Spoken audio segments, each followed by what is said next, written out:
Hey everybody, it's Chef CJ with Evco. Um, I get a lot of requests to give out recipes or talk about things, where I talk to somebody about something, but it just doesn't quite, make sense to them. So they're like, well, give me a recipe so I can do this. Well, sometimes when it comes to doing these things, as far as a chef goes, some of it is just the method is really the recipe. There's really not a way to write it out or anything like that. So one of the things that I've been asked about is, how you can cook a piece of salmon, fairly quickly. The method that we're going to talk about today is called pan braising, which is going to be on the stove top. Now you can do this in the oven too, but in the restaurant environment, if you are able to cut minutes off of preparation when it comes to any dish that you're working on, that's going to give you better ticket time. So a lot of folks, what they do is they'll do a pan braising method, which is on top of the stove. So we're going to work with that today. I've got all my ingredients here to get this done. We're going to start with a piece of salmon here. This is a 8-ounce Atlantic salmon fillet. And then when you look at my ingredients here, we've got some nice seasoning that we're going to put on the top of there. These are chopped up shallots, white wine, and water. So when you look at the method that we're going to use today, first we start with the shallots. We're going to take and lay those on the bottom,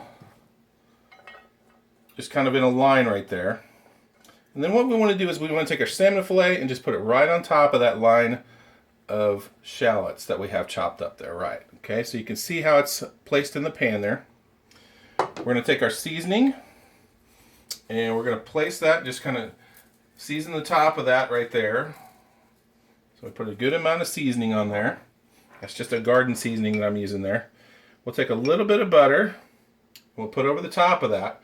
This is going to help keep the salmon looking moist after it's done cooking, right? And then braising as opposed to poaching. When you poach something, you completely submerge the item in water.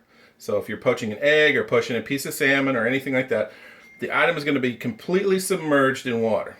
What we're doing here is what's called braising. That's where we're going to take our white wine and we're going to pour that in here, like so. And then we're going to take some of this, this is just plain water, right?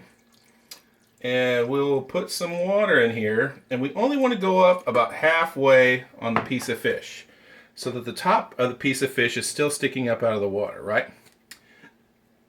Now what we're going to do is we're going to go ahead and cover this, and we're going to put it on the stovetop for about 8 minutes. So the next frame that you guys see is going to be where this is already cooked, and we'll be working on plating up the item, okay? All right, so we have braised our salmon on the stovetop for 8 minutes, which gave it a perfect reading of 135 degrees, which is what you're looking for. Now, when it comes to plating this item, you'll just take your spatula and kind of reach right underneath there, kind of try to drip a little bit of that excess away, and then you'll kind of drain that just a little bit so that you can get all of that moisture off. And you want to leave, those shallots that are on the bottom there, that's just going to add flavor and add to the dish, so you want to go ahead and leave that. This is a sun-dried tomato cream sauce that I made with some miner's base and a salsa blanca, which is everything that you guys are seeing here. These are all products that you can get from Evco. You just need to talk to your marketing advisor and they'll be able to get you set up. Well, we'll put a little bit of this sun-dried tomato sauce on there to plate that up a little bit real nice. And then we'll finish it with some fresh parsley. And there you go, pan-braised salmon. On the stovetop, we cut about 4 minutes off the cook time, which is going to give you better ticket times in your restaurant and give you a great piece of salmon for your customers to have. Thanks for tuning in. I'm going to be doing a lot more of this kind of stuff on the channel here, so keep tuning in from time to time and you'll see different ideas and different things that we're going to do here as the future goes on. Thanks. Bye-bye.